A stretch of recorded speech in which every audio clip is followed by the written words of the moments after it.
Lecture 68 start करते हैं। कल यहां पे बात खत्म की थी डिस्काउंट में, बुक्स ऑफ सेलर पहले करवा दी थी क्योंकि स्काई वाले सवाल में ये कॉन्सेप्ट अप्लाई हो रहा था। खैर हुआ तो वो फिर भी नहीं होना आपसे, ठीक है, लेकिन पहले सेलर प्लीज खामोश हो जाएं। पहले सेलर की किताबों के अंदर हमने ये बात कर ली थी कि 100 रुपए की चीज थी, हम लेने गए उससे चीज, हमने कहा यार इतनी ज्यादा चीजें खरीदने आए हैं तो डिस्काउंट दे दो, उसने कहा 5% माफ किया, ठीक है।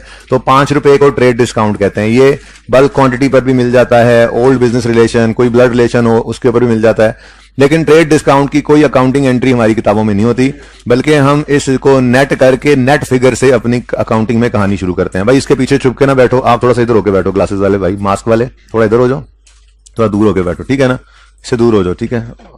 अच्छा, अब 95 से कहानी शुरू हुई सेलर की किताबों में। तो उधार पर चीजें बेची हैं, उधार पर बेची हैं तो सेलर क्या एंट्री पास करेगा? उधार पे चीजें बेची हैं तो सेलर क्या एंट्री पास करेगा?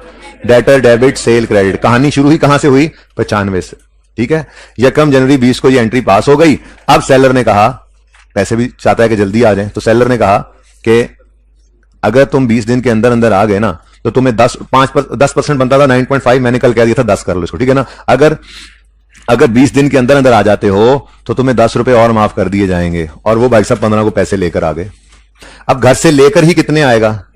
85 रुपए, क्योंकि 10 तो उसको माफ हो जाने हैं। लेकिन हम अपना रिसीवेबल कितने से खत्म करेंगे? 95 से। क्यों? हमारा हक था टू रिसीव 95, लेकिन हमने इस हक को 85 लेकर खत्म कर दिया, ठीक है ना। तो 95 आना था, 85 आया, कम आया। ज्यादा आने थे, कम आए। ज्यादा पैसे आने थे, कम आए, तो नुकसान हो गया। बोलो, नुकसान हो गया। नुकसान को कहते हैं एक्सपेंस। तो एंट्री बनती थी डिस्काउंट अलाउड एक्सपेंस 10 से डेबिट, ठीक है। एसेट ये कैश 85 से डेबिट, डेटर 95 से क्रेडिट, ये 10 का नुकसान डिस्काउंट अलाउड एक्सपेंस है, ठीक है। लेकिन IFRS 15 ने आकर कहा है कि आप इसको इस तरह से ना किया करें। असल में ना इस तरह से आप कर क्या रहे होते हैं, आप सेल रिकॉर्ड करते हैं फेस के ऊपर 95 की, फिर नीचे जाकर आप एक एक्सपेंस रिकॉर्ड करते हैं सेलिंग एक्सपेंसेस में जाके डिस्काउंट अलाउड एक्सपेंस 10 का। तो ये ना आप सही नहीं करते, यूजर को आप मिसगाइड कर रहे हैं। यूजर देखेगा तो कहेगा 95 की सेल है, 95 की नहीं है। तो दरअसल कहानी ये है कि 95 माइनस 10 फिर 85 की ही सेल हुई ना। तो यूजर को मिसगाइड ना करें, आप सेल्स को ही नेट कर लिया करें। ये नया स्टैंडर्ड IFRS 15 जब आया उसने फिर ये एप्लीकेशन उसकी जब चीजों की कर रहे होते हैं, ठीक है। तो डिस्काउंट अलाउड से ही एंट्री सोचा करें, बेशक जैसे बच्चों ने पहले पढ़ी हुई है, लेकिन बस ये एक्सपेंस अलग रिकॉर्ड करने की बजाय हमने इसको सेल्स में से नेट कर देना है। हाँ भाई ठीक है, ये बात समझ आई है। अब एंट्री क्या बन गई? एंट्री क्या बन गई जी? बोले बोले बोले। कैश डेबिट 85 से सेल्स डेबिट। एक्सपेंस को बढ़ा लो या इनकम को कम कर लो, बात तो एक ही है। तो सेल्स डेबिट होने का मतलब सेल्स का कम होना है ना, ठीक है। तो ये अब अच्छा, ये वैसे इकट्ठी एंट्री है, कंबाइन एंट्री की हुई है। इसको अगर अलग अलग करें तो डिस्काउंट की एंट्री कैश डिस्काउंट, इसको कहते हैं कैश डिस्काउंट या सेटलमेंट डिस्काउंट। क्या कहते हैं जी? कैश डिस्काउंट या सेटल। अगर इस एंट्री को तोड़कर मैं करूं तो एंट्री इस तरह से बनेगी, कैश डेबिट, डेटर क्रेडिट 85 से, और दूसरी एंट्री होगी सेल्स डेबिट और डेटर्स क्रेडिट 10 रुपए से, ठीक है। ये अगर तोड़ के एंट्री करें तो इसका मतलब ये हुआ कि अगर मैं कहूं डिस्काउंट की एंट्री, कैश डिस्काउंट की एंट्री क्या है, तो आप कह सकते हैं discount allowed expense debit debtor credit, या बेहतर अब वाला ट्रीटमेंट, ठीक है। वो तो याद रखने के लिए कह सकते हैं ये क्या है जी? डिस्काउंट की एंट्री है सेल्स डेबिट डेटर क्रेडिट, और ठीक है। तोड़ के अगर करें तो ये सारी डिस्काउंट की एंट्री थोड़ी है, इसमें तो कैश भी आ रहा है, डेटर भी जा रहा है, डिस्काउंट तो सिर्फ 10 रुपए ही मिला है, दिया है हमने, ठीक है। तो सिर्फ डिस्काउंट की एंट्री अगर अलग करना चाहें तो वो क्या बनेगी? सेल डेबिट डेटर क्रेडिट, वो जो पहले कहते हैं discount allowed expense debit debtor credit, ठीक है। और सही है। अच्छा, अब असल में तो पहले बायर की किताबें देखनी थी, लेकिन कल मैंने पार्ट 2 करवा दिया था, पार्ट 1 आज करते हैं, ठीक है। In the books of buyer, भाई जिसने एक ने बेचा है तो दूसरे ने खरीदा है, फर्क क्या है? ठीक है, उसने 95 का बेचा है, इसने 95 का खरीदा है, तो ट्रेड डिस्काउंट इसकी किताबों में भी आने से पहले पहले माइनस हो गया। 95 से कहानी शुरू होगी, एंट्री करेगा बायर अपनी किताबों में। आप बताएं, खरीदार, खरीदने वाला क्या करेगा? Purchases debit. अगर फिक्स एसेट खरीदा था तो वो फिक्स एसेट डेबिट कर देता, ठीक है ना। तो गुड्स हैं, परचेजेस डेबिट, क्रेडिटर, कैश नहीं भाई, क्रेडिटर, उधार पर खरीद, उसने उधार बेची, इसने कैश में खरीद ली, क्या बात कर रहे हो यार, ठीक है। तो परचेजेस डेबिट, क्रेडिटर क्रेडिट 95 से, कहानी यहीं से शुरू हुई, ठीक है। अब उसने कहा 20 दिन में आ जाओ, ये 15 को निकल पड़ा। उसने कहा था 20 तक आ जाओ, ये 15 को निकल पड़ा। घर से कितने पैसे लेकर निकलेगा? 85 लेकर जाएगा, 95 नहीं लेकर जाएगा। लेकिन साथ ही क्या खुशी खुशी कहेगा, लायबिलिटी तो 95 की खत्म हो रही है, ठीक है। तो 10 रुपए का इसको मिल गया डिस्काउंट, तो इसको कहते हैं डिस्काउंट रिसीव्ड इनकम कहते हैं, ठीक है।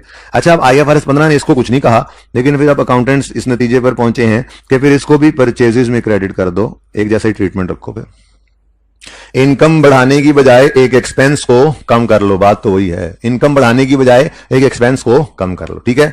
अच्छा, तो ये तो एंट्री होगी ना कॉम्बाइंड एंट्री नहीं, हम अलग अलग एंट्री अगर करें तो अलग अलग एंट्री क्या बनती है, ताकि डिस्काउंट की अलग से एंट्री में निकाल लूं। जी, सबसे पहले तो कैश पे करने की एंट्री लिखवा दो।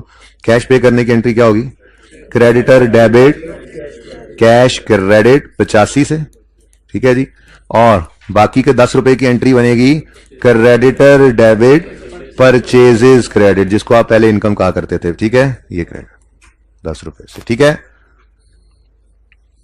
तो अगर कोई आपसे पूछे कि डिस्काउंट रिसीव्ड इनकम की एंट्री क्या है अब, तो आप कहेंगे जी क्रेडिटर डेबिट परचेजेस। एक्सपेंस को ही कम कर लो, इनकम रिकॉर्ड ना करो, बल्कि परचेज एक्सपेंस ही होता है ना, परचेज की अमाउंट को ही कम पे रिकॉर्ड कर लो, ठीक है। ठहर जा भाई, ठहर जा फोटोग्राफर, ठहर जा। अब अगर हम इसकी समरी बनाएं तो समरी कुछ यूं बनती है। डिस्काउंट्स दो तरह के होते हैं, एक ट्रेड डिस्काउंट जिसे बार्गेन डिस्काउंट भी कहते हैं, ये मिलता है बल्क क्वांटिटी पे, ओल्ड बिजनेस रिलेशन वगैरह पे, ठीक है। और इसकी कोई जर्नल एंट्री नहीं होती किताबों में, बल्कि जर्नल एंट्री या अकाउंटिंग स्टार्ट ही कहां से होती है, from the figure which is net of trade discount, ठीक है। और दूसरी तरह का डिस्काउंट होता है जी कैश डिस्काउंट, इसको सेटलमेंट डिस्काउंट भी कहते हैं। अर्ली पेमेंट की वजह से ये मिलता है, अर्ली पेमेंट डिस्काउंट भी से कह सकते हैं, ठीक है। इसमें जर्नल एंट्री पास की जाती है। In case of seller entry होती है sale debit debtor credit, in case of buyer entry होती है क्रेडिटर डेबिट परचेजेस क्रेडिट। सिर्फ डिस्काउंट की एंट्री अलग की हमने, ये है फुल फ्लेज स्टोरी डिस्काउंट की, जो पेंडिंग थी हमारी, शुरू में कहा था कि करेंगे और फिर कर लिया इसको।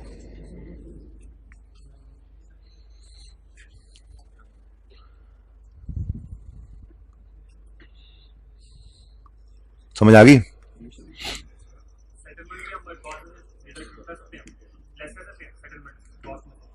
सेटलमेंट डिस्काउंट को हमने परचेज में से लेस ही किया। हाँ, फिक्स, अब फिक्स एसेट में से भी करना चाहिए हमें इस चेंज के बाद। अब सेटलमेंट डिस्काउंट पुराना सोल्यूशन अब पुराना रहने दें, अब खत्म हो गया, फिर अब आईकेप भी अपने सोल्यूशंस को चेंज करेगा, कर भी रहा है, ठीक है। तो अब आप करेंगे सेटलमेंट डिस्काउंट को भी माइनस। क्वेश्चन आइडेंटिफाई कर लेना, दो कुछ सवाल हैं भाई साहब, दो कुछ सवाल हैं, उधर आइडेंटिफाई कर लेना, फिर मुझे बताना, फिर उसके ऊपर बच्चों को बताकर डिसाइड कर लेंगे। जी सही है, चलें आगे। अच्छा जी, अब रेक्टिफिकेशन के टॉपिक में आपके साथ थोड़ी सी बात करनी है, जिसके बाद रेक्टिफिकेशन के मेरी तरफ से कॉन्सेप्ट सारे पूरे हो जाने हैं। और वो स्काई इलेक्ट्रॉनिक्स वाला सवाल तकरीबन एक एडजस्टमेंट आखिरी रह गई थी, शायद आपकी क्लास में हो जाए, शायद आपकी क्लास में भी रह जाए, ठीक है। तो स्काई इलेक्ट्रॉनिक्स पूरा कर लिया है। उसके बाद मैंने जो एक सवाल होमवर्क में और था जीटा, उसके अंदर दो सवाल और ऐड कर दिए हैं आपके होमवर्क में, जो आप कल संडे लगाओगे, खपोगे, आधे पुजाधे समझ आएंगे, कुछ नहीं आएंगे। लेकिन आप आज देख लेंगे जब मैंने स्काई इलेक्ट्रॉनिक्स का सवाल आपको करवाना है कि हर सवाल की हर एडजस्टमेंट, जो मेन सवाल है, मुश्किल सवाल है, असल में ये 4-5 सवाल कर लें तो सारी रेक्टिफिकेशन की एंट्रीज तकरीबन इसमें कवर हो जाती है, ठीक है ना। तो वो मैं हर सवाल की हर एडजस्टमेंट को आपसे डिस्कस करूंगा, बगैर किसी एडजस्टमेंट को डिस्कस किए हमने नहीं छोड़ना है, ठीक है। लेकिन पहले आपको देने इसलिए जरूरी है कि आप थोड़ा खाप खूप के आए, आप थोड़ा समझ के आए, आप थोड़ा सा, जैसे आपने स्काई इलेक्ट्रॉनिक्स को ट्राई किया होगा, कितने बच्चों ने ट्राई किया? अच्छा, और जीटा को भी ट्राई किया होगा, ऐसा ही है 16, वो नहीं किया। अच्छा, कोई आधा को सही हो गया था ये स्काई, तो आधा भी बहुत है, खैर इतना भी नहीं होना चाहिए था, सारा डिस्कस फिर भी करेंगे हम, ठीक है। लेकिन आज एक बात कर लें, सस्पेंस का कॉन्सेप्ट आपको देना है, लेकिन सस्पेंस के कॉन्सेप्ट से पहले आपको ये बात बताना जरूरी है कि कुछ एरर्स ऐसे होते हैं जो ट्रायल के फेज से पकड़े नहीं जाते। और अगर इस सारी बात की बॉटम लाइन बताऊं ना, कौन से एरर्स होते हैं, तो सादा सी बात है, जिन एरर्स में, यानी एरर क्या होता है, रॉन्ग एंट्री कहते हैं ना, जिन एरर्स में डेबिट, और या तुम पढ़ लो, तुम देख लो, जरा देख लो कि मैं पढ़ा रहा हूं जो गलत या सही, ठीक है। वो सवाल खोल के बैठा हुआ है पास पेपर का, यार जब डिस्कस होंगे पास पेपर तब उनको देख लेंगे ना बेटा, अभी अहम बात है ज्यादा। आपकी ये चैप्टर का स्टार्ट है, करेक्शन ऑफ एरर का स्टार्ट जहां से हो रहा है ना, चैप्टर का, ये इस वक्त मैं उधर पहुंच चुका हूं, और ये पेज नंबर 147 होगा आपका, लेकिन आपने फिलहाल उसको नहीं देखना, कोई जरूरत नहीं आपको देखने की, बस पहुंच जाए उस सफे पे और उल्टा के रखने किताब को 147। अच्छा जी, तो भाई मैं कह रहा हूं कि बॉटम लाइन क्या है, वो एरर्स ट्रायल के फेज से कभी नहीं पकड़े जाते जिन एरर्स में रॉन्ग एंट्री के अंदर डेबिट और क्रेडिट बराबर हो। सादा सी बात है भाई, डेबिट भी क्रेडिट भी सेम है। तो देखो मिसाल के तौर पे आपने रिपेयर डेबिट करना था, आपने फर्नीचर डेबिट कर दिया, तो रिपेयर का लेजर क्लोजिंग भी डेबिट साइड पे जाना था ट्रायल में, फर्नीचर का भी क्लोजिंग डेबिट चला जाना है ट्रायल में, ठीक है। कैश क्रेडिट होना था, कैश क्रेडिट हो गया, दोनों तरफ कोई फर्क ही कोई नहीं है, बैलेंसेस क्लोजिंग लेजर में जो जाने हैं, जब डेबिट क्रेडिट बराबर हो जाए तो ट्रायल के फेज से ये गलती पकड़ी ही नहीं जाती, ठीक है, बात समझ रहे हो। तो इस कौन कौन से टाइप के एरर्स हैं, मैं जिसमें एक बोल भी गया अभी बातों बातों में, कौन कौन से टाइप के एरर्स हैं जो ट्रायल के फेज से पकड़े नहीं जाते, तो उनमें सबसे पहला है जी एरर ऑफ ओमिशन।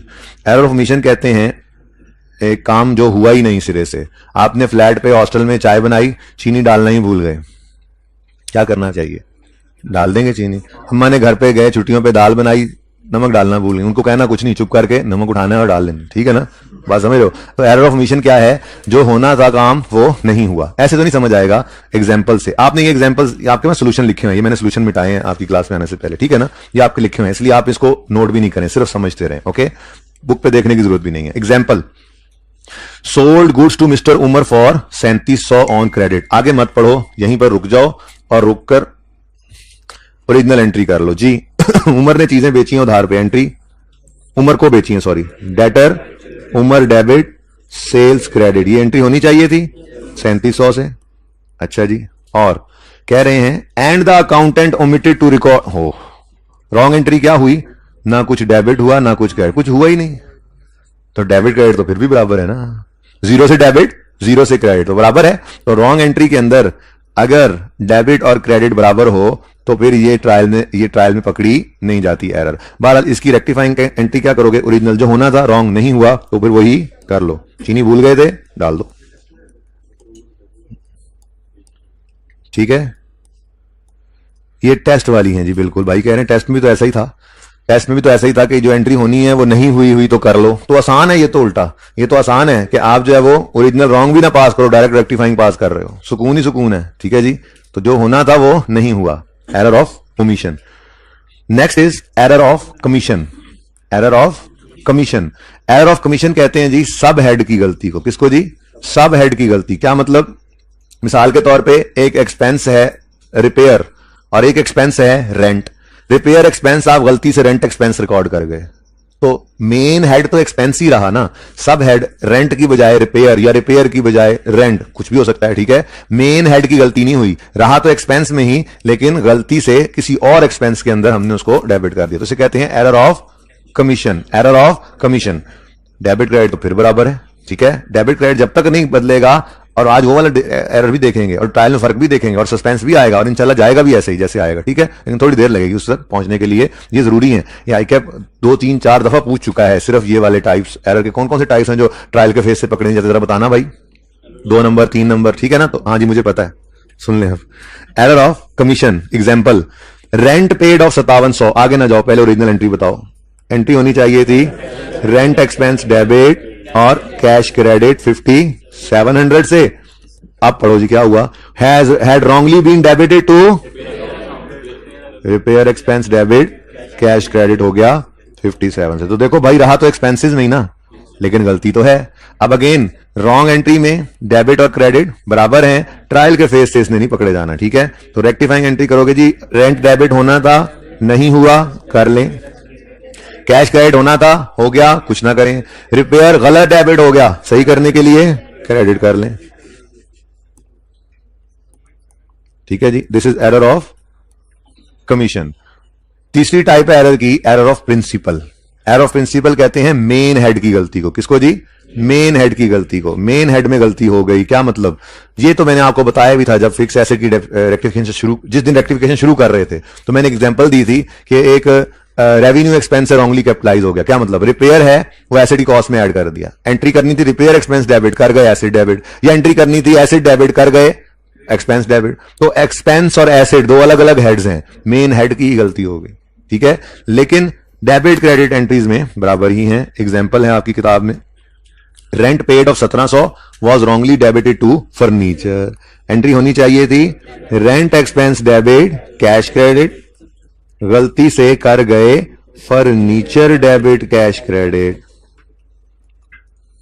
ठीक है जी। तो देखो मेन हेड की गलती हो गई है, एक एक्सपेंस रिकॉर्ड करने की बजाय एसेट रिकॉर्ड कर गया। मेन तो 5 हेड्स ही है ना, एसेट, लायबिलिटी, इनकम, कैपिटल और एक्सपेंस। ठीक है, तो मेन हेड पहले क्या था, एक्सपेंस ही था, एक्सपेंस दूसरा भी एक्सपेंस था, बस सब हेड की गलती थी, रेंट की बजाय रिपेयर बन गया था। ठीक है, अब क्या हो रहा है, मेन हेड की ही गलती होगी, तो एरर ऑफ प्रिंसिपल। लेकिन अगेन रॉन्ग एंट्री में डेबिट क्रेडिट बराबर है, ट्रायल के फेस से इसने को नहीं पकड़े जाना। करेक्शन कैसे करोगे जी, रेंट डेबिट होना था, नहीं हुआ तो कर दें, कैश क्रेडिट होना था, हो गया, कुछ ना करें, और फर्नीचर गलत डेबिट हुआ है, सही करने के लिए इसको क्रेडिट कर लें। ठीक है जी। सेकंड लास्ट है जी error of original entry. Error of original entry का मतलब यह है कि मिसाल के तौर पे आपने 100 रुपए की सेल की उधार पे, तो एंट्री बनती थी डेटर डेबिट सेल क्रेडिट 100 रुपया, लेकिन गलती से आप अकाउंटेंट 10 रुपए लिख गया, हो जाता है ऐसे। ठीक है, या 100 की एंट्री थी 1000 लिख गया, पर दोनों साइड पे रखा उसने बराबर ही। ठीक है, तो इसको कहते हैं ओरिजिनल एंट्री ही गलत होगी स्टार्ट पर। इसको ट्रांसपोजिशन एरर भी कह सकते हैं। ये ट्रांसपोजिशन एरर तो कहीं भी हो सकता है। ट्रांसपोजिशन कहते हैं कि जी 610 को 601 लिख गए, 790 को 709 लिख गए, 907 लिख गए, ये ट्रांसपोजिशन एरर होता है तेजी के अंदर। तो आपसे भी हो जाता है क्लास के अंदर बैठे, ठीक है ना। तो ट्रांसपोजिशन एरर तो कहीं भी हो सकता है। ठीक है, बहरहाल एक एग्जांपल पढ़ के देखते हैं। ठीक है, एरर ऑफ ओरिजिनल एंट्री की एग्जांपल जी, ये credit purchases of 779 was recorded. ये गलती बाद में देखा करो, पहले ओरिजिनल क्रेडिट परचेजेस है तो एंट्री होनी है परचेजेस डेबिट क्रेडिटर्स क्रेडिट 779 जी। क्रेडिट परचेजेस रिकॉर्ड कर दी बोथ अकाउंट्स में, दोनों जगह। अगर ये बराबर ना हो फिर तो सस्पेंस की तरफ चले जाए हम। बोथ अकाउंट्स के अंदर ये एंट्री हुई, सेम अमाउंट नहीं रही, बस परचेजेस डेबिट क्रेडिटर क्रेडिट गलती से कर गए 797 से। तो भाई एरर ओरिजिनल एंट्री के वक्त ही एरर हो गया, लेकिन इस रॉन्ग एंट्री में डेबिट क्रेडिट बराबर है, ट्रायल के फेस से तो इसने पकड़ा नहीं जाना। करेक्टिंग एंट्री कर लेते हैं। परचेज एंड डेबिट होना था 779 से, हो गया 797 से, ज्यादा क्रेडिट हो गया, सॉरी ज्यादा डेबिट हो गया। तो सही करने के लिए क्या करोगे, क्रेडिट। तो 797 माइनस 779 18, तो क्रेडिटर भी ज्यादा क्रेडिट हो गया, सही करने के लिए डेबिट कर दो 18। ठीक है, तो एरर ऑफ ओमिशन सिरे से भूल ही गए एंट्री करना। Error of commission sub head की गलती, error of principle main head की गलती, एरर ऑफ ओरिजिनल एंट्री करते हुए फिगर गलत दोनों जगह पर बराबर लिख दी हमने। ठीक है, और लास्ट इज कंपनसेटिंग एरर। कौन सा जी, कंपनसेटिंग एरर। इसकी एग्जांपल यहां पर नहीं है, तो कंपनसेटिंग एरर की एग्जांपल मैंने यहां पर पिछली क्लास में लिख दी थी। ठीक है, तो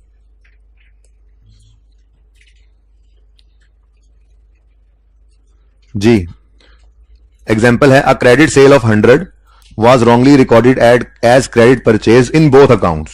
ठीक है, क्या मतलब, एंट्री होनी चाहिए थी डेटर डेबिट सेल क्रेडिट 100 से, गलती से कर गए परचेजेस डेबिट क्रेडिटर क्रेडिट, यानी कि क्रेडिट परचेज, क्रेडिट सेल को गलती से क्रेडिट परचेज समझ गए। भाई देखो कंपनसेट कर दिया डेबिट ने, डेबिट को क्रेडिट ने। क्या मतलब, डेटर का 100 डेबिट जो था वो यहां से ट्रायल में जाना था, वो कंपनसेट हो गया परचेजेस के डेबिट से। सेल्स का क्रेडिट जो जाना था ट्रायल में इंपैक्ट इसका, वो कंपनसेट हो गया क्रेडिटर के 100 से। तो एरर है, लेकिन उसने कंपनसेट कर दिया, डेबिट और क्रेडिट को बराबर कर दिया, कोई मसला नहीं है। रेक्टिफाइंग एंट्री पास करते हैं। डेटर डेबिट होना था 100 से, नहीं हुआ तो कर लीजिए। सेल्स क्रेडिट होनी थी, नहीं हुई तो कर लीजिए। फिर परचेजेस गलत डेबिट हो गई हैं, सही करने के लिए क्रेडिट कीजिए इनको। क्रेडिटर गलत क्रेडिट हुए हैं, सही करने के लिए डेबिट कर लीजिए इनको। ठीक है, ये है compensating error. Again wrong entry के अंदर डेबिट और क्रेडिट बराबर है। ठीक है, ये एक एग्जांपल नहीं थी। तो बेटा ट्रांसपोजिशन का मतलब मैंने ये कहा कि यही एंट्री जो है आपने 100 की बजाय 1000 से कर दी होती, तो ट्रांसपोजिशन एरर तो मैंने कहा कहीं पे भी हो सकता है। ये जितने एरर्स पड़े हैं इनके अंदर क्या हुआ जी, एरर ऑफ कमीशन, सिरे से भूल गए तो चलो छोड़ दो, इसमें तो नहीं हो सकता। Error of commission sub head की गलती है। 700 का रिपेयर था, आपने गलती से 700 का रेंट नहीं बनाया बल्कि 7000 का रेंट बना दिया, लेकिन दोनों अकाउंट्स में बराबर रखा। ट्रांसपोजिशन कहीं भी हो सकती है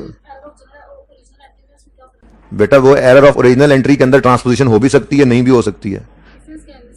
सेम ही लग रहे हैं, इसलिए मैंने अलग नाम भी नहीं लिखा उनका। इसलिए मैंने 5 एरर्स लिखे हैं, वहां पे चाहे 6 लिखे हुए हैं, मैंने 5 एरर्स गए हैं और मैंने कहा ट्रांसपोजिशन में से कहीं पे भी आ सकती है, ठीक है, इसलिए उसको अलग से नहीं याद रखना जी। एक मिनट, तो ये 5 एरर्स हैं जो ट्रायल के फेस से पकड़े नहीं जाते। देखें ऊपर क्या लिखा हुआ है, types of error which are not identifiable from the face of trial balance. कौन कौन से हैं जी? Error of omission, commission, principle, original entry और कंपनसेटिंग एरर, ठीक है। अच्छा, एक छोटी सी बात सुने फिर आगे बढ़ते हैं।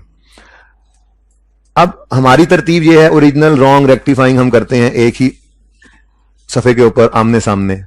अब सवाल जहनों में आ सकता है कि पर्चे में क्या करेंगे, पर्चे में तो शीट के आसपास जो है वो बॉर्डर भी पड़े होते हैं, जगह इतनी नहीं होती कि तीनों कॉलम्स बन सके, तो क्या करेंगे, बड़े ध्यान से सुन लें क्या करना है। रिक्वायरमेंट हमेशा होती है रेक्टिफाइंग एंट्रीज करना, ओरिजिनल रॉन्ग एंट्रीज करना ये रिक्वायरमेंट नहीं है। अगर कोई इसके बगैर कर सके तो बेशक करे। ध्यान से सुन लें, फिर सवाल दोबारा दोबारा ना किया करें ऐसे, ठीक है, ऑनलाइन वाले भी। रेक्टिफाइंग एंट्रीज मेन रिक्वायरमेंट होती है। तो आप ये क्या करेंगे, पर्चे में अगर आ जाए करेक्शन का सवाल, तो आपने पहले मेन सफे के ऊपर क्वेश्चन नंबर लिख के उधर हेडिंग देनी है rectifying entries, correcting entries, adjusting entries, जो भी नाम लिख दें। यानी कि रेक्टिफाइंग एंट्रीज के लिए पहला सफा छोड़ देना है और अगले सफे पे वर्किंग की हेडिंग देनी है और ओरिजिनल और रॉन्ग वहां पर आपने लिख लेनी है। एक तो वर्किंग में आ गई, 2 कॉलम बन जाएंगे, थोड़ा छोटा भी हो जाए एरिया तो आप एब्रीविएशन यूज कर सकते हैं क्योंकि वो तो वर्किंग्स है। और ओरिजिनल रॉन्ग से रेक्टिफाइंग बनाना कोई मुश्किल नहीं है। तो पर्चे में क्या करेंगे आप, पर्चे में मेन सफे पे आप ओरिजिनल रखेंगे, उसके बाद रॉन्ग और रेक्टिफाइंग अगले सफे पर वर्किंग में जाके आपने कर लेना है। ओरिजिनल गलत क्या गया हूं, मेन सफे पे रेक्टिफाइंग एंट्रीज रखनी है और दूसरे पे ओरिजिनल और रॉन्ग, ओरिजिनल और रॉन्ग से आपने रेक्टिफाइंग बना लेनी है मेन सफे के ऊपर आके, ठीक है जी। वर्किंग दूसरे सफे से। हाँ जी, क्वेश्चन यहां से आने लगा था बेटा, कैसे सेम लग रहे हैं एरर ऑफ प्रिंसिपल और कंपनसेटिंग एरर? बेटा प्रिंसिपल का तो मेन हेड की गलती है, यहां पे तो कोई मेन हेड की गलती मुझे नहीं लग रही। मतलब एक एक्सपेंस था, उसको इनकम रिकॉर्ड कर ली, दूसरा एक एसेट पर लायबिलिटी कर ली, आपको तो ये तो सारा कुछ ही हो रहा है। कंपनसेटिंग एरर में बस एक एग्जांपल है, बस नाम लिखना है हमें, ठीक है। एक एग्जांपल है कि जी ये कंपनसेट कर रहा है, एक डेबिट क्रेडिट ने दूसरे डेबिट क्रेडिट को कंपनसेट कर दिया, डेबिट क्रेडिट कुछ और होना था, डेबिट क्रेडिट कुछ और हो गया, लेकिन कंपनसेट हो गए। तो एक एग्जांपल है बस, ठीक है। टाइप्स ऑफ एरर कोई इसको आपको आइडेंटिफाई नहीं करवाएगा वैसे, बाय द वे आपको सिर्फ नाम लिखने के लिए कह सकता है कि कौन कौन से एरर्स हैं जो हो सकते हैं, ठीक है। रेक्टिफिकेशन आपने बहरहाल हर सवाल की हर एडजस्टमेंट में अपने तरीके से ही करनी है। ओरिजिनल आपने पढ़नी है, रॉन्ग लिखनी है, रेक्टिफाइंग एंट्री पास करनी है, ठीक है। इससे कोई फर्क नहीं पड़ेगा। अच्छा जी, अब चलते हैं जी हम उस सवाल की तरफ जिस सवाल में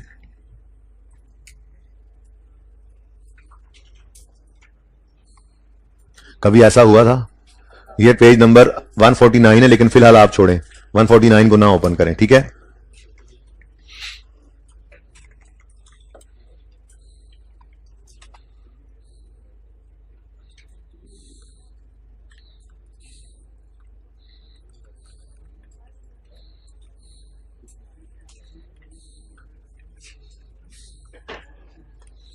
अच्छा जी, ये सिचुएशन है जी आपके सामने। एक ट्रायल है जिसका डेबिट और क्रेडिट बराबर नहीं है। अब कोई ऐसा एरर जरूर हुआ है जिसमें डेबिट और क्रेडिट एंट्री बराबर नहीं थी, तभी तो ट्रायल के फेस से ही नजर आ रहा है कि ट्रायल आउट हो गया, ठीक है। अब सबसे पहले तो अकाउंटेंट ने पता क्या करना है, अगर उसको ये एरर नहीं मिली और आपको मिलनी है, यानी कि आपके पर्चे में एडजस्टमेंट आनी है, तो अकाउंटेंट ने पता क्या करना है, अकाउंटेंट ने ये करना है 211,000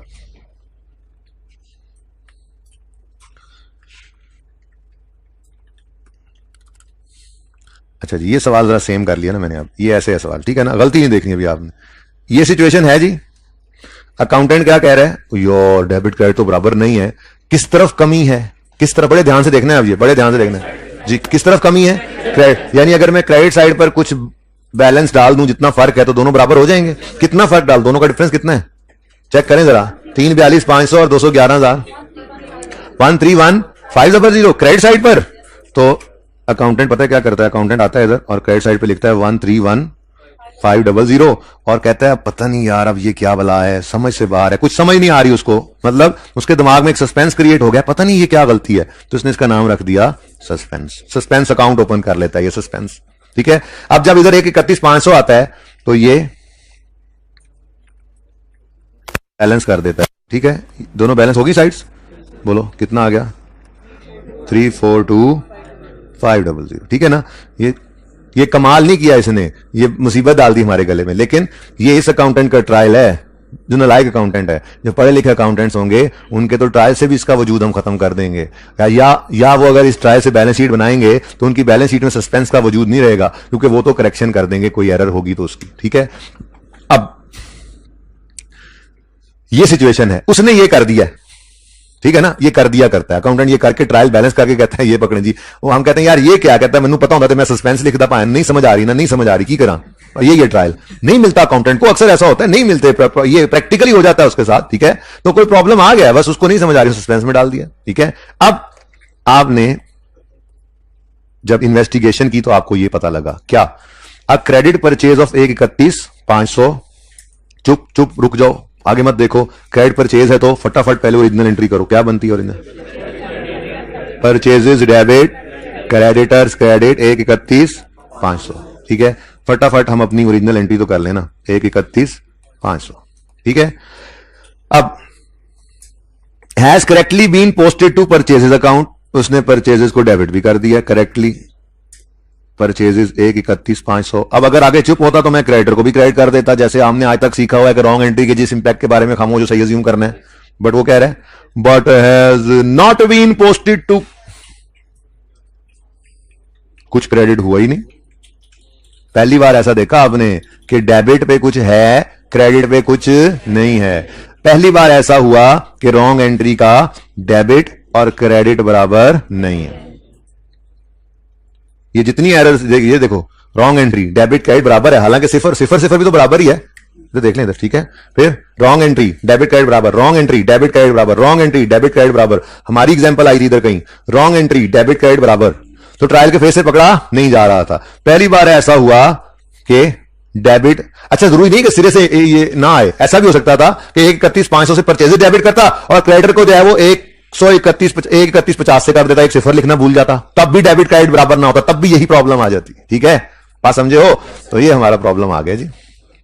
अब रेक्टिफाइंग एंट्री पास करनी है, तो रेक्टिफाइंग एंट्री में हमने कहना है जी परचेजेस ने डेबिट होना था, परचेजेस तो डेबिट हो चुकी तो कुछ भी ना करें, क्रेडिटर ने क्रेडिट होना था वो नहीं हुए तो उनको क्रेडिट कर लें 1/31/500 से। अब क्रेडिट जो नहीं हुआ था वो तो हमने कर लिया, अब डेबिट वाली जगह खाली है तो क्या करें, तो मजबूरी के दर्जे में एंट्री में हम लिखेंगे जिस सस्पेंस को अब डेबिट कर लें। तो ये नहीं करना आपने कि जिस जनरल एंट्री में आपको कुछ समझ ना आया वहां पे सस्पेंस लिख दो। ये देखो चारों शाने चित हो चुके हैं, आप परचेजेस को डेबिट करना था कर चुके हैं, क्रेडिटर क्रेडिट होना था नहीं हुआ, आपने इसको जब लिखा तो आपको कुछ रास्ता और नजर ही नहीं आ रहा कि क्या करें, तो आपने सस्पेंस को इस पे फेंक दिया, सस्पेंस डेबिट कर दिया। ठीक है, दूसरे एंड तक सस्पेंस को डाल दिया जब कुछ ना हो पाया तो। ठीक है, अब बड़ी तवज्जो से देखो रेक्टिफाइंग एंट्री कौन कौन से दो अकाउंट्स को हिट कर रही है, एक सस्पेंस को, दूसरा क्रेडिटर्स को। यानी ये दोनों अकाउंट्स जो ट्रायल में नजर आ रहे हैं, इस ट्रायल में तो नजर नहीं आ रहे, हमारे इस ट्रायल में जो मैंने बनाया था नजर आ रहे हैं। ठीक है, ये दोनों अकाउंट्स नजर आ रहे हैं, ये 1/31/500 और क्रेडिटर है 17,000, ये दोनों के बैलेंसेस जो हैं ये अनएडजस्टेड हो गए एक तरह से। ठीक है ना, इनको रीओपन कर लेंगे, इनको क्या कर लेंगे, रीओपन। अच्छा, अगर हम डेटर का लेजर रीओपन करते हैं, कोई कहे कि ये लैंड एंड बिल्डिंग ये जी गलत है, इसमें कोई गलती है, सिखाया हुआ है, तो इसको अनएडजस्टेड कहते हैं। बोलो, हम एडजस्टेड लैंड एंड बिल्डिंग का अकाउंट बनाएंगे और इस 1 लाख को किस तरफ लिखेंगे, अनएडजस्टेड कैरी डाउन, या एज पर ट्रायल हम अगर लिखें तो हम ये 100 इस तरफ लिखेंगे। इस तरफ क्यों लिखते हैं जी, डेबिट नेचर का बैलेंस है ना, डेबिट साइड पे जो चीज पड़ी है रीओपन करोगे तो डेबिट साइड पे ही लिखोगे, और अगर कोई क्रेडिटर में गलती हो जाए तो उसको क्रेडिट साइड पे। ऐसे ही सस्पेंस कभी ये क्रेडिट साइड पे हुआ करेगा, कभी डेबिट साइड पे भी हो सकता है, अगर ये साइड हल्की होती ये हैवी होती तो। ठीक है, तो जिस तरफ ये पड़ा होगा रीओपन करते हो इसको उसी तरफ ही रखना है, क्योंकि ये क्रेडिट बैलेंस है, क्रेडिट साइड पर ट्रायल बैलेंस है, क्रेडिट साइड पर है तो क्रेडिट बैलेंस है, क्रेडिट बैलेंस को जब रीओपन करते हैं तो वो क्रेडिट साइड पे नजर आता है। ठीक है, तो हमने कहा चलो भाई दोनों आ जाओ, चलो शाबाश दोनों आ जाओ, चलो चलो चलो, सस्पेंस एज पर ट्रायल तुम क्रेडिट हो, एज पर ट्रायल तुम क्रेडिट हो 1/31/500। ठीक है, आप कहते हो जी ये वो अनएडजस्टेड कैरी डाउन लिख लें, लिखो ना, मैं आपके लिए कह देता हूं, ट्रीटमेंट उसी तरह से होने लगा। एज पर ट्रायल तुम क्रेडिट हो, और डेटर्स सॉरी क्रेडिटर्स आप सही नहीं हो, आपको रेक्टिफाइंग एंट्री ने हिट मारनी है तो आपने जाग जाना है, आपने सोने की कोशिश नहीं करनी। ठीक है, तो हमने unadjusted carry down credit balance है ना 17,000 को इस तरफ रख देना। ठीक है जी, अब आपकी रेक्टिफिकेशन जब भी होगी वो सस्पेंस का सर कलम कर देगी, सस्पेंस का वजूद खत्म हो जाएगा, गलती भी सही हो जाएगी और सस्पेंस का वजूद बाकी नहीं रहेगा। ठीक है, चेक करते हैं जी। आपकी रेक्टिफाइंग एंट्री में सस्पेंस अकाउंट 131,500 से क्या हो रहा है, डेबिट। तो सस्पेंस अकाउंट 131,500 से हो गया डेबिट और क्रेडिटर का अकाउंट 131,500 से हो गया क्रेडिट। यहां पे आपने लिखा सस्पेंस, यहां पे आपने लिखा क्रेडिटर, यानी जो चीज जहां की थी वहां पहुंच गई। इसका कितना बैलेंस रह गया, सस्पेंस का वजूद खत्म हो गया और क्रेडिटर जो है वो एडजस्ट होकर कितना बैलेंस शो करने लग गया, बैलेंसिंग फिगर 114,500। अब जो आपका ट्रायल आना है उसमें सस्पेंस का वजूद कोई नहीं रहना। ठीक है, नहीं है सही, 148,500। ठीक है जी, जो भी आप लिख भी लें आप सही, 148। अच्छा सुने, अब मैं याद कर रहा हूं, अब जो आपका ट्रायल आएगा उसमें सस्पेंस नहीं होगा। ये थोड़ी देर पहले जो अकाउंटेंट ने सस्पेंस बनाया था ये खत्म हो जाएगा और ये वाला 17,1,48,500 पे चला जाएगा। 131 का जो फर्क है यहां से निकलकर यहां चला जाएगा, डेबिट और क्रेडिट भी बराबर हो जाएंगे। यानी यहां पर ऐसा होगा, सस्पेंस नहीं आना और इसने सही हो जाना है। ये सही होकर जब 1,48,500 पे जाएगा तो ये भी सही हो जाएगा, ये भी 3,42,500 पे चला जाएगा। ये अब आपका सही ट्रायल है। ठीक है, अब इससे आप इनकम स्टेटमेंट बैलेंस शीट बनाएं, सस्पेंस का तो वजूद ही खत्म हो गया। ठीक है, तो सस्पेंस थोड़ी देर के लिए आया तो फिर गया। ठीक है, वैसे इसका सोल्यूशन जो है उसके अंदर इसका रिक्वायरमेंट इसकी क्या है, जर्नल एंट्री कर दें, वो हमने कर दी, रेक्टिफाइंग एंट्री। फिर सस्पेंस का अकाउंट बना दें, वो भी हमने भी बना लिया था। ठीक है, फिर उन्होंने कहा है ट्रायल बना दो। अब ट्रायल में देखो तो ट्रायल के अंदर 1,48,500 पर क्रेडिटर पहुंच गए और ये दोनों साइड बराबर हो चुकी हैं। ठीक है, सही है। तो ये है जी सस्पेंस का कॉन्सेप्ट।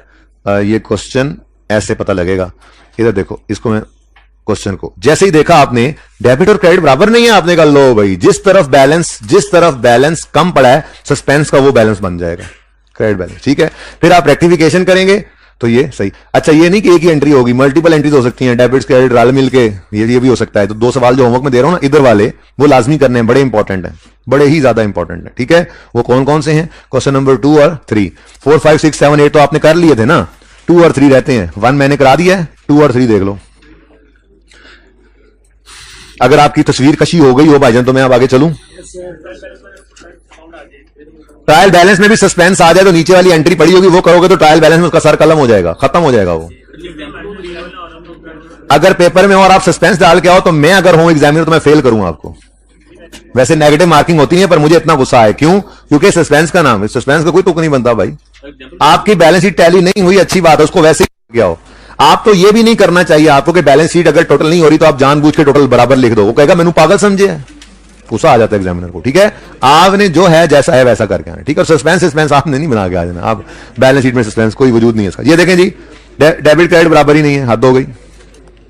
अब इसमें बैलेंस किस तरफ आएगा, डेबिट साइड पर, और रीओपन करोगे तो ये देखो difference in trial debit side पड़ा होगा। करेक्शन एंड एंट्रीज आएंगी बहुत सारी, सोल्यूशन नहीं देखना।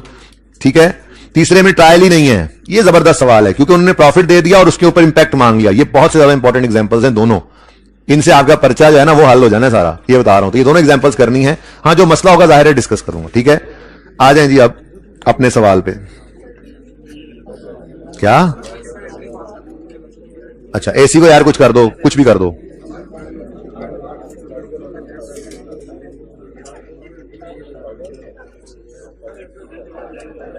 जी मैंने आपसे अर्ज किया था कि हम ये सवाल करेंगे बस 13, प्लीज बस बातें नहीं, प्लीज बातें नहीं।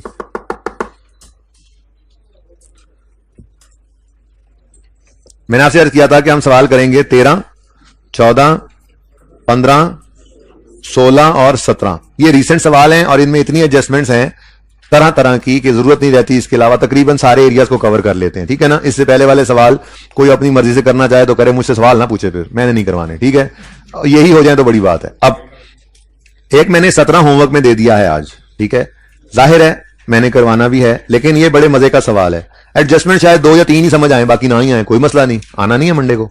शायद मैं मंडे को सबसे पहले यही सवाल करवा रहा हूं, शायद दूसरा करवा के इधर हूं। बहरहाल इसमें मसला क्या है, इसके अंदर बैलेंस शीट उन्होंने बनाई है जो गलत है, बैलेंस शीट ही गलत बना दी उन्होंने। ठीक है, देखो डिस्काउंट आ रहा है, बैलेंस शीट में सस्पेंस आ रहा है, ये भाई की बैलेंस लगता है इसने बनाई है बैलेंस शीट में सस्पेंस आ गया। ठीक है ना, हमने इसको नहीं छोड़ना। ये ड्राइंग्स आ रही हैं, फिर क्या यार अजीब, फिर कुछ गलतियां, ठीक है। अब होगा क्या पता है, आप गलतियों को सही करोगे तो एसेट्स लायबिलिटीज तो सही होंगे ही होंगे, इनकम्स एक्सपेंसेस भी आएंगे। तो इनकम्स एक्सपेंसेस का इंपैक्ट प्रॉफिट पे डालना है, ये सवाल मैंने खुद करवाना है, खुद इंशाल्लाह। लेकिन फायदा तो उन्हीं को होगा। मैं आज फिर वही कह रहा हूं कि समझेंगे हम कि बस आखिरी क्लास आज ही थी और उसके बाद पर्चे में ये सवाल आ गया था। अब मुझे गालियां देने की बजाय कोई एफर्ट ही करोगे ना पर्चे में बैठ गए, तो वो एफर्ट आपने आज घर जाके करनी है। जो समझ, आप कहते हो जी ये 17 नंबर है ना, मैं 5-6 भी ले गया तो मैंने पास हो जाना है इसमें से। टफ सवाल एक देखो, बैलेंस पेपर होता है, तो मुश्किल सवाल अगर आ जाता है पर्चे के अंदर तो आसान सवाल भी पड़े होते हैं। तो ये मुश्किल सवाल समझ ले पर्चे का है, जिसमें से आपने 5-6-7 नंबर भी ले लिए तो बहुत है, 5-6-7 नंबर भी ले लिए तो बहुत है इसमें। तो इस तरह से करके सवाल करना है।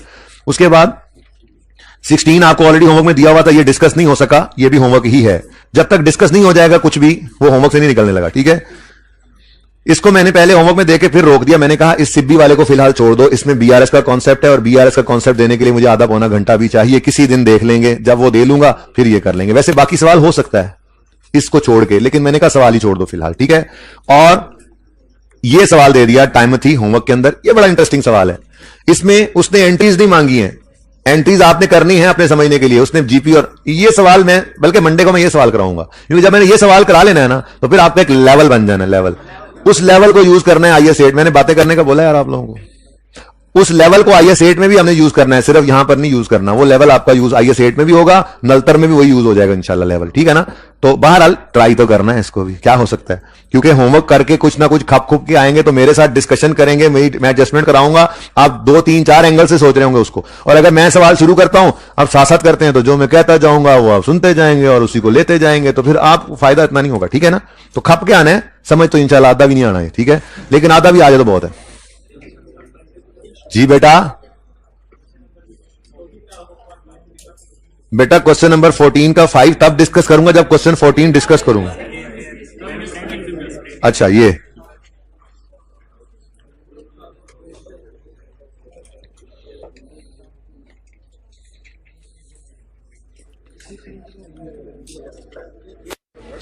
अच्छा जी, अब आ जाए क्वेश्चन नंबर 13 पर। इसको मैंने तकरीबन डिस्कस कर दिया है, ठीक है।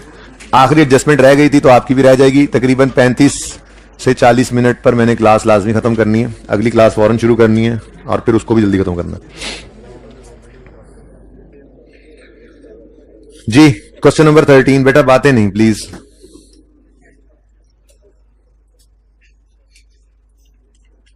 नहीं कर लें आपके लिए तो ये बात हो ही नहीं रही। While reviewing draft financial statements of Sky for the year 31 December 17, following errors have been identified. Computer costing 240 purchased on 1 September for office use were debited to purchases. Oh, computer खरीदा था भाई, कंप्यूटर डेबिट, कैश क्रेडिट होना चाहिए था कितने से, 240 से, पर गलती से वो डेबिट कर दिया परचेजेस को। तो ये तो बहुत आसान एडजस्टमेंट थी। सही करने के लिए क्या करेंगे जी कंप्यूटर डेबिट होना था, नहीं हुआ तो कर लें। परचेजेस कैश क्रेडिट होना था, हो गया, कुछ ना करें। परचेजेस गलत डेबिट हो गई हैं, सही करने के लिए क्रेडिट कर लें, ठीक हो गया जी। लेकिन चूंकि ये फिक्स एसेट है तो इसके साथ डेप्रिसिएशन भी लिंक्ड है, और अगर सवाल में रेट दे, अगर ना देता ये लाइन तो फिर हम डेप्शन का इंपैक्ट खुद से नहीं अज्यूम कर लेना। 10% होगा, 20% होगा पर्चे में बैठ के जी स्ट्रेट लाइन, खुद से कैसे अज्यूम कर सकते हैं।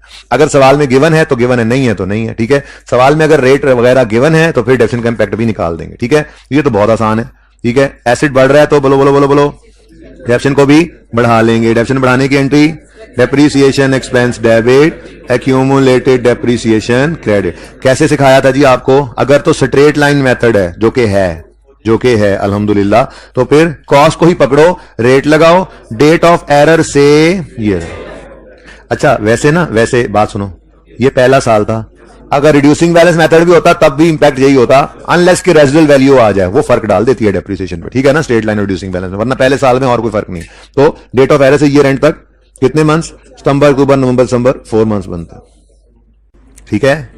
और समझ आई है, ये कितने बच्चों ने अटेम्प्ट किया था सवाल घर पे, इन्हीं कोई समझ आ रही होनी है, क्योंकि आपको इतनी जल्दी सर ने बात कर ली, बात है ही कोई नहीं इसमें, जो बात करने वाली उस पर टाइम लगाएंगे जी। तो 240 का 20% और इंटू 4/12। ये डेप्शन इंपैक्ट आ गया कितना जी? 16 से डेप्शन एक्सपेंस डेबिट अक्यूमुलेटेड डेप्रिसिएशन।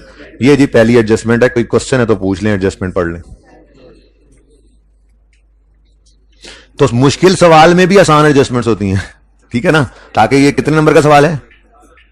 11 का है, तो इसमें से भी 4-5 नंबर तो मेरे जैसे भी ले लेते। मैं भी तो यार स्टूडेंट जब होता था तो आप जैसे ही होता था, बल्कि आप तो बहुत अच्छे बच्चे। अच्छा जी, आगे बढ़ें जी। सेकंड एडजस्टमेंट थोड़ी सी टेक्निकल थी, पर सिर्फ ओरिजिनल एंट्री पढ़ते हैं। Furniture costing 1200, having book value of 670 as on 31 दिसंबर 17। ये 670 है जी, इसकी 31 दिसंबर 17 की book value. Had already been sold on यकम नवंबर 17, वो बिक चुका है यकम नवंबर 17 को। अजीब बात है। अच्छा चलो आगे बाद में देखते हैं। बिक रहा है एसेट, तो पहले एंट्री लिखेंगे accumulated depreciation debit, cash debit, और एसेट का नाम क्या है? Furniture credit. अब जो मिल जाए फिगर वो तो लिख लो। फर्नीचर कॉस्टिंग 1200, ठीक है, वॉज सोल्ड और सेल प्रोसीड्स ऑफ 700, तो कैश भी मिल गया यहां से, यानी जो नंबर मिलते हैं वो तो लेना, ठीक है जी। अब जनाबे वाला हमें मिल जाए कभी अक्यूमुलेटेड डेप्रिसिएशन तो कमाल हो जाए, कमाल, ठीक है, कमाल हो जाए। अच्छा, अक्यूमुलेटेड डेप्रिसिएशन निकालने के लिए अगर उस सवाल में वो बुक वैल्यू तो दे रहा है ना, और कॉस्ट भी दे रहा है, तो भाई अगर हम cost less accumulated cost less book value करें तो हमारे पास अक्यूमुलेटेड डेप्रिसिएशन आनी जानी चाहिए, बिल्कुल आ जानी चाहिए। पर मसला ये है कि हमें अक्यूमुलेटेड डेप्रिसिएशन चाहिए होती है डेट ऑफ डिस्पोजल तक की, यानी ये मुझे चाहिए टिल यकम नवंबर 17, तो फिर मुझे बुक वैल्यू भी माइनस करनी पड़ेगी टिल यकम नवंबर 17 तक की। ये बड़ी इंपॉर्टेंट बात हो रही है, तुम उठ के चले गए हो, ठीक है। ये बात समझ नहीं आनी तुम्हें, फिर तुमने नहीं कहना मुझे कि मुझे फिर समझा दें जी। कॉस्ट तो सारी जिंदगी कॉस्ट ही रहती है, ठीक है। तो कॉस्ट में से यकम नवंबर 17 तक की बुक वैल्यू माइनस करेंगे तो यकम नवंबर 17 की अक्यूमुलेटेड डेप्रिसिएशन आएगी, ठीक है, सही है ना। और यही हमें चाहिए, लेकिन सवाल के अंदर उसने ये बुक वैल्यू दे दी है 31 दिसंबर 17 की, तो ये जो 670 है ये 31 दिसंबर 17 की बुक वैल्यू है। मसला ये है कि 31 दिसंबर 17 पर ये बुक वैल्यू पड़ी है। अच्छा, अगर डेट ऑफ परचेज गिवन होती फिर भी इतनी टेंशन नहीं थी, हम 1200 पर रेट लगाते, डेट ऑफ परचेज से यकम नवंबर 17 तक लाइफ गिनते और अक्यूमुलेटेड निकाल लेते, पर डेट ऑफ परचेज भी मिसिंग थी, ठीक है। अब हमें चाहिए इस दिन की अक्यूमुलेटेड डेप्रिसिएशन, किस दिन की? यकम नवंबर 17 की, ऐसा ही है ना। और उसने हमें दी हुई है 31 दिसंबर 17 की बुक वैल्यू, इससे हमारा काम नहीं चलना। अब जाकर देखते हैं, अल्लाह करे स्ट्रेट लाइन हो, फिर तो सुकून ही सुकून है। वो कह रहा है SE depreciate furniture at 10% using straight, यानी कि सारी जिंदगी 1200 पर ही 10% लगते रहना है। बोलो, तो इस साल भी 1200 पर 10% ही लगा होगा, ठीक है। तो 1200 पर 10% लगाएं तो पूरे साल की डेप्रिसिएशन आती है।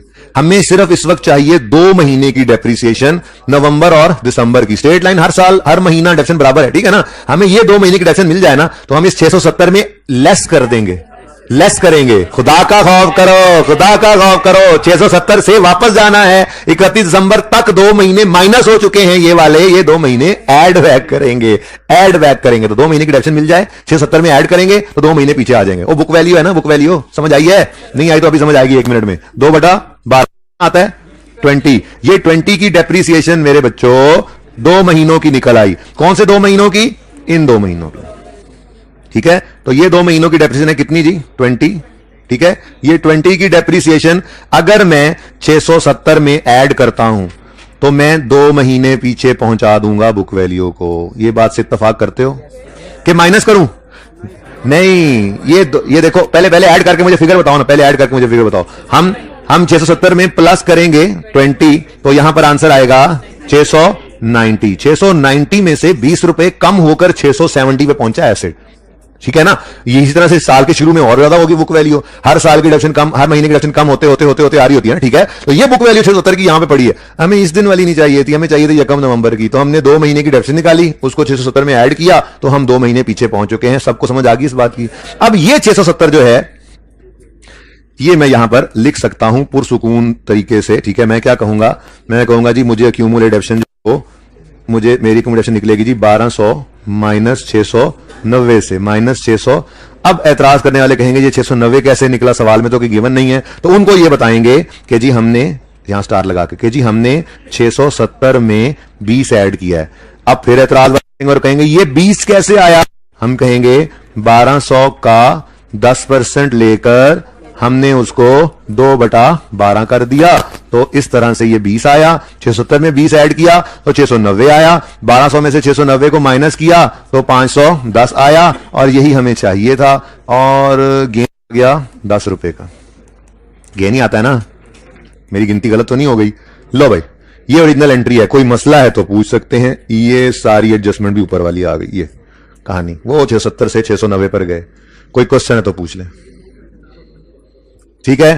तो फनकारी छोटी मोटी लगा देता है सवाल में। अच्छा आप सुनो, जिसने 690 ही यूज कर लिया होगा तेजी में, उसको भी नंबर मिले होंगे, क्योंकि उसने कॉस्ट सही लिखी होगी, उसने कैश सही लिखा होगा, रेक्टिफिकेशन एंट्री के अंदर कुछ ना कुछ चीजें सही आई होती हैं। तो ये नहीं होता कि बस एक फिगर गलत हुई तो आपका सिरे से सारा आंसर ही गलत होगा। तो अगर 3 नंबर की एडजस्टमेंट है तो 1.5 उसको भी मिल गया होना है बच्चे को, जिसने 690 भी ले लिया, क्योंकि उसने डिस्पोजल की एंट्री तो सही लिखी थी, ठीक है। उसने एक्यूमुलेशन अपने हिसाब से निकाली, उसने सही निकाली, cost minus accumulation book value किया उसने, कॉन्सेप्ट था, ठीक है।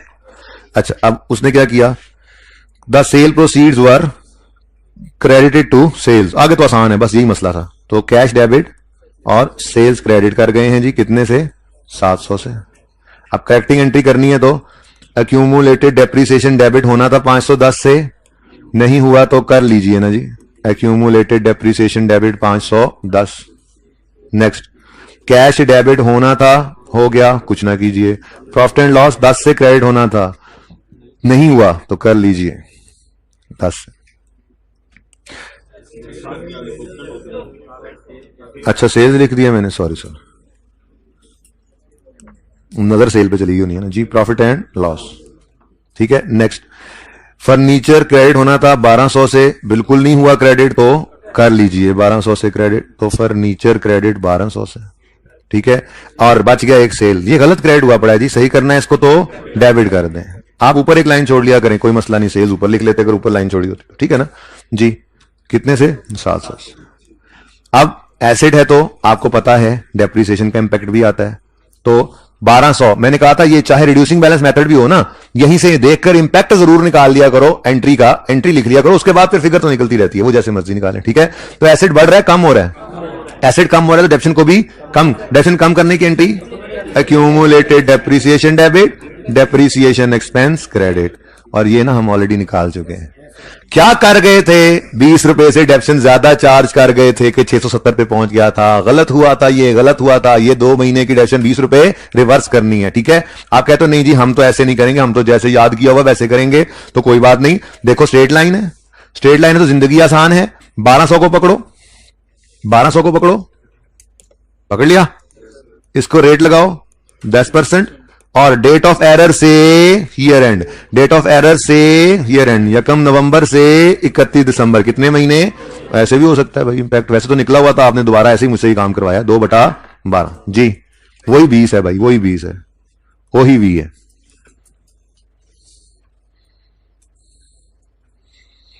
ठीक है, सही है। कंफर्टेबल हो जाओगे जब सवाल डिस्कस करूंगा। करने सारे हैं, जो मैंने आपको निशान लगा दिए हैं ना, जो आपके कोड में फेंक भी दिए हैं, ताकि आप कल का दिन लगा दो इन पे, चाहे 3 ना हो तो 2 हो जाएं, लेकिन हो जाएं टिका के, 1-1 घंटा लग रहा हो एक सवाल के ऊपर, कोई मसला नहीं है, संडे है तो 3 घंटे तो बनते हैं ना काउंटिंग के संडे वाले दिन। अब वो आप जब ट्राई करके आओगे इंशाल्लाह, इसी तरह से हर एक ट्रांजेक्शन में डिस्कस करता चला जाऊंगा, ठीक है। 3rd ट्रांजेक्शन जी मैंने करवा दी थी जी, स्टूडेंट कर लो यार तुम, अच्छा जी तुम कर लो, नहीं कर लो, अच्छा जी यार WDV से करना है ना, तो बहरहाल फिर भी आपको बुक वैल्यू जो है वो 1200 माइनस 690 करके ही निकाल, ये 510 करके ही 690 ही निकालनी पड़ेगी। 690 पे तो आना ही आना है आपने, यहां पे 690 का ऐड हो जाएगा, वहां कुछ नहीं आएगा, बस सवाल तो वही रहना है, ठीक है। खुद भी कुछ सोच लिया करो ना, ज़बानी बता दो जी। अच्छा नहीं समझ आई, तुम्हें समझ नहीं आई यार, एक्यूमुलेशन को उड़ा दो, इसने बुक वैल्यू पे आना है, डिस्पोजल के दिन की बुक वैल्यू पे आना है, यानी 690 पे आना है, तो 690 क्रेडिट करोगे, 700 डेबिट हो रहा है तो 10 का गेन, एक्यूमुलेशन तो है नहीं ना भाई। हाँ अच्छा, देखो भाई ये डिस्कशन कल हो गई थी ये डिस्कशन कल हो गई थी, देखें जी, ये डिस्कशन कल हो गई थी कि नहीं हुई थी? आजा यार, आजा यार, आजा यार।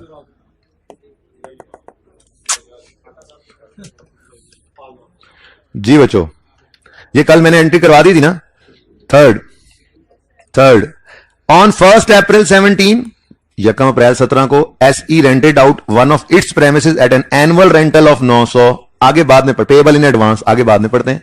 उन्होंने क्या किया, मैंने तो आपको यह सिखाया था कि अगर ऐसा कुछ मामला है तो वो ये मामला है कि 900 का एडवांस रिसीव किया है, इसमें से 9 महीने इनकम बना सकते हो, 3 महीने लायबिलिटी बननी है, क्योंकि इसने यकम अप्रैल इस साल से 31 मार्च अगले साल तक के साल के पैसे ले लिए आज। तो ये रेंट तक 9 महीने इनकम में डाल दो, बाकी अब ये जाते जाते मैंने एडजस्टमेंट डिस्कस कर ली थी कल, ठीक है। तो ये जैसे एडजस्टमेंट मैंने ऐसे बनाई थी जी कि कैश तो आ गया है 900 का, ठीक है। कैश कितना आ गया है? 900। इसमें से इनकम में फेंक सकते हो आप 9/12, तो ये 900 तो पूरे साल का है, इंटू 9, ये कर दो इनकम में 675। बाकी का आपके पास एडवांस रेंटल है, ये लायबिलिटी है, ठीक है। इसको 900/12 इंटू 3 कर दो या बैलेंसिंग निकाल लो, आपकी मर्जी है। ये किया था कल डिस्कस, एक रूल पढ़ा हुआ है हमने, ठीक है। अगर एंट्री करें आप सही वाली एंट्री पहले ही दिन करें तो ये बनती है, करेक्शन नहीं कर रहे हम, सही एंट्री कर रहे हैं, ये होना चाहिए था। लेकिन चौधरी साहब ने क्या कर दिया, rent received is credited to income. भाईजन ने कहा ना आओ देखा ना ताओ, कैश डेबिट सारा ही रेंटल इनकम में क्रेडिट। पढ़ा लिखा अकाउंटेंट होता तो ये करता, एक रूल नहीं पढ़ा होगा इसने, कैश बेसिस पे काउंटिंग कर गया, ठीक है। कोरोना आ गया था तो कैश डेबिट होना था 900 से, हो गया, कुछ ना कीजिए। रेंटल इनकम 675 से क्रेडिट होना था, 900 से क्रेडिट हो गया, तो ज्यादा क्रेडिट कर गए हो तो डेबिट कर दो रेंटल इनकम को 225 से। और एक लायबिलिटी आपने रिकॉर्ड करनी थी 225 से, उन्हें ही की तो कर लो, तो एडवांस रेंट 225। ये एडजस्टमेंट कल कर चुके थे हम, ये ऐसे ही बस आपने करवाई है मुझसे, ठीक है। और ठीक है, next trade receivables include a balance of 180 which is irrecoverable. वो हो गया इरिकवरेबल, ठीक है, but has not been written off. भाई क्या हुआ है यार, सुन लेना यार, क्यों बातें कर रहे हैं यार, क्या थोड़ा मुश्किल था, क्लास के बाद करो ये काम यार, अपने कमेंट्स। अहम एडजस्टमेंट सबसे ज्यादा तो अब शुरू हुई है, और 5 मिनट करा के मैंने निकलना है अभी, तो तुम बातें कर लो जी।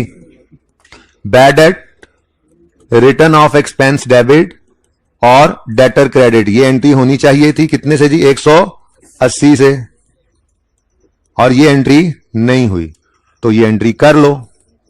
मसला क्या है, कर लो ये एंट्री। बैड डेट ये लिखा हुआ था ना, bad return of expense debit debtors credit, ठीक है, कितने से, 180 से, ठीक हो गया। किसी ने इसको लिख दिया प्रोविजन डेबिट डेटर क्रेडिट, तब भी ठीक है। मकसद इस वक्त सिर्फ डेटर क्रेडिट को पकड़ना है, आगे जाके बैड डेट की एंट्री मैंने आपको ये भी सिखाई थी, अगर आपको कोई मसला नहीं है उस तरह से करने में तो आप कर सकते हैं। वो एंट्री कहां थी, वो ढूंढना पड़ेगा। ये तो वो है ना, रेक्टिफिकेशन का चैप्टर है। 1 मिनट बेटा, तो वही किया ना हमने। वो कह रहा है रिटर्न ऑफ होने चाहिए थे, नहीं किए, तो वही कह रहा हूं कि होना चाहिए था, जो वो नहीं किया तो कर लो। ये मिल गया। ये मैंने आपको बैड डेट रिटर्न ऑफ की एंट्री क्या सिखाई थी, प्रोविजन डेबिट डेटर क्रेडिट। तो किसी ने प्रोविजन डेबिट डेटर क्रेडिट लिख दिया रिटर्न ऑफ की एंट्री, वो भी बिल्कुल ठीक है। किसी ने bad debt return of debit debtor credit कर दिया, ये भी बिल्कुल ठीक है, सेम है, कोई मसला नहीं है। रेक्टिफाइंग एंट्री में दोनों को नंबर मिलेंगे, ठीक है। अच्छा जी, तो ये तो लिख रहा है बेटा, क्या कह रहा है, ट्रेड रिसीवेबल्स में पड़ा है 180 जो कि इररिकवरेबल है, यानी बैड डेट क्या है, और वो क्या कह रहे हैं, it has not been written off. तो क्या होना था, राइट ऑफ करना था, जो नहीं तो कर रहे हैं। किसका सवाल था, लिखा हुआ है जी, नहीं किया तो करना चाहिए था ना, ठीक हो गया। नेक्स्ट मैंने ये पढ़ा दिया था, ये देखो आपकी क्लास का ही ये बना हुआ है, आपकी क्लास का ही ये बना हुआ है। हमने एक डेट किसी पिछले साल में राइट ऑफ किया था, तो क्या एंट्री की थी, बैड रिटर्न ऑफ या प्रोविजन डेबिट डेटर क्रेडिट। उसको अल्लाह ने हिदायत दी, वो आ गया पैसे लेकर कैश डेबिट। अगर दोबारा डेटर क्रेडिट कर दिया तो डेटर डबल क्रेडिट हो जाएगा। तो मैंने आपको बताया था कि अगर रिकवरी हो जाए किसी ऐसे डेट से जो प्रोविजन वाला नहीं था, जिसको हमने राइट ऑफ कर दिया था, अगर रिकवरी हो जाए किसी ऐसे डेट से जो प्रीवियसली रिटर्न ऑफ था एज बैड, अगर वो आ जाए तो उसकी एंट्री करनी है cash debit bad debt recovery income credit. ये कॉन्सेप्ट है, ये ओरिजिनल एंट्री है, ठीक है। तो बैड डेट राइट ऑफ किया हुआ अगर रिकवर हो जाएगा तो उसकी एंट्री होगी cash debit bad debt recovery income other income में क्रेडिट। और ठीक है, अब ये तस्वीर कहीं लो नहीं थी जो रह गए थे कल वाली बात है वैसे, ठीक है। अच्छा, अब सवाल की तरफ जाते हैं। सवाल क्या कह रहा है? सवाल कहता है जी आ रिकवरी फर्दर, वो उसी बात आगे, a recovery of 96 against receivable यानी debtor return of in previous year was credited to, Allah के बंदे, एक रिटर्न ऑफ डेटर से, राइट ऑफ हुए डेटर से आज पैसे रिसीव हुए हैं तो उसकी एंट्री ओरिजिनल तो बनती थी cash debit bad debt recovery income credit, ऐसे लिख दूं, ठीक है। कितने से? 96 से ये एंट्री बनती थी। अल्लाह के बंदे, इसने क्या एंट्री कर दी? कैश की एंट्री तो भूलना नहीं होता इसने, तो कैश डेबिट करके वही जो हमने लिख के काटा था नहीं करना वो इसने कर दिया, ठीक है। बात समझ आई? होना चाहिए था cash debit bad recovery income credit, हो गया कैश डेबिट डेटर क्रेडिट। तो भाई सही कर लो ना, मसला क्या है, ठीक है। कैश डेबिट होना था, हो गया, कुछ ना करो। बैड रिकवरी इनकम क्रेडिट होना था, नहीं हुआ तो कर लो। 96 से डेटर गलत क्रेडिट हो गया है, सही करने के लिए कर दो डेबिट, ठीक है। यहां तक तो कोई मसला नहीं होना चाहिए था, ठीक है। अब अगर अगली लाइन ना होती ना, जाग जा, सबसे अहम एडजस्टमेंट समझ यही है आज की, सबसे अहम आज की क्या, रेक्टिफिकेशन की, ठीक है। और ये सिर्फ 1.5 मिनट में समझानी है, नहीं समझ आएगी तो मंडे को आएंगे, मेरे पास अब टाइम खत्म हो रहा है, ठीक है। सुने, है बहुत आसान वैसे, पिछली क्लास को 1 मिनट में समझाई, आपके लिए 1.5 मिनट खुसूसी। अगर ये लाइन ना लिखी होती तो एडजस्टमेंट ओवर हो गई थी, पर मसला क्या हुआ, वो कह रहा है कि प्रोविजन हमने क्रिएट की हुई है ऑलरेडी 5% की। अब प्रोविजन जो होती है वो डेटर्स के क्लोजिंग, वो कह रहा है provision for doubtful debt, provision for doubtful receivable has already been made at 5% of year end balance of what, of debtors। यानी उन्होंने डेटर्स को 5% लगाकर उसको प्रोविजन का क्लोजिंग बनाकर सारी अकाउंटिंग की हुई है। अब हमारी रेक्टिफाइंग एंट्री बता रही है डेटर हो नहीं रहे, डेटर तो 180 से कम भी हुए और 96 से बढ़ भी गए, तो नेट में डेटर्स 84 से कम हो रहे हैं। देखो भाई, अब डेटर्स तो है नहीं कि हम एडजस्टेड कह के उनको ये बैलेंस लिखकर एंट्रीज डाल के उन्हें एडजस्टेड बनाए, अगर गिवन होता तो कर लेते, फिर एडजस्टेड डेटर्स पे एडजस्टेड प्रोविजन निकालें, फिर उन्होंने को पुरानी प्रोविजन दी हुई है उसको, कुछ भी नहीं है हमारे पास, बस यही पता लगा कि डेटर्स में गड़बड़ हो गई है और प्रोविजन का रेट भी गिवन है। अब डेटर्स क्या हो रहे हैं, ये क्या है, डेटर्स क्या हो रहे हैं, कम। तो मुझे सोच के बताओ, बिल्कुल एसेट और डेप्शन की तरह से ये भी डेटर्स के क्लोजिंग में प्रोविजन लग के प्रोविजन निकलती है, डेटर जितने ज्यादा प्रोविजन उतनी ज्यादा, डेटर जितने कम प्रोविजन उतनी कम। बात समझ रहे हो ना, डेटर जितने ज्यादा होंगे प्रोविजन उसी के ऊपर ही रेट लगता है ना। तो अगर डेटर्स हो रहे हैं कम तो प्रोविजन को भी क्या करना पड़ेगा, कम। अब प्रोविजन जो है वो फुल अमाउंट से नहीं होती, वो तो परसेंटेज से होती है, तो प्रोविजन की परसेंटेज है 5%, तो 84 का 5% लो 4.2, ये प्रोविजन भी 4.2 से कम हो जाएगी। अब प्रोविजन कम करने की एंट्री मैंने आपको सिखाई हुई है नहीं, प्रोविजन बढ़ाने की, एक्चुअली प्रोविजन रिकॉर्ड करने की एंट्री आपको सिखाई थी कल की क्लास को हल्का लेने वालों। प्रोविजन रिकॉर्ड करने की एंट्री देखो, bad debt expense debit provision credit, ये क्या है, बैड एक्सपेंस रिकॉर्डेड इन, ये प्रोविजन रिकॉर्ड की थी हमने, प्रोविजन रिकॉर्ड की थी, ठीक है। पहले साल को देखो तो 0 से 700 पे जो आए थे इस सवाल में, 0 से 700 पे आए थे, तो ये 700 की प्रोविजन रिकॉर्ड की थी। क्या एंट्री बनी थी, क्या entry, bad debt expense debit provision credit. तो आपको सिखाया था यहां पे कि प्रोविजन की एंट्री क्या है, बैड एक्सपेंस डेबिट प्रोविजन, ये प्रोविजन बढ़ाने की एंट्री है। क्यों, प्रोविजन की नेचर क्रेडिट है ना, क्रेडिट नेचर की चीज बढ़े तो क्रेडिट होती है, ठीक है। लेकिन आज हमें क्या करना पड़ रहा है, आज हमें प्रोविजन कम करनी पड़ रही है, तो प्रोविजन, चल यार आजा, प्रोविजन कम करने की एंट्री उल्टा दो, बोलो। बढ़ाने की एंट्री थी bad expense debit provision credit, कम करने की एंट्री है provision for doubtful debts debit और बैड डेट एक्सपेंस क्रेडिट। अब पर्चे में ये काम तो करने की जरूरत है नहीं, ये डायरेक्ट ही करोगे, तो यहां पे आप ऐसे लिख लिया करोगे, ठीक है।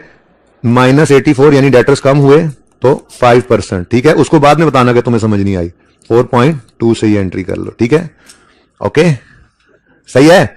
तो बहरहाल ये दोबारा घर पे देखिएगा, इंशाल्लाह समझ आएगी। ये मजबूरी है भाई, सारे का नॉलेज एक साइड पे रह गए, मजबूरन सिर्फ डेटर्स के ऊपर इंपैक्ट लेकर हमें प्रोविजन निकालनी पड़ी। एक एडजस्टमेंट रह गई है नंबर 5, इंशाल्लाह मंडे को करवाऊंगा और आगे बढ़ेंगे। ऐसे ही हर एडजस्टमेंट को डिस्कस करेंगे, छोड़ना किसी को भी नहीं। ठीक है, होमवर्क के क्वेश्चंस बता चुका हूं। अल्लाह हाफिज।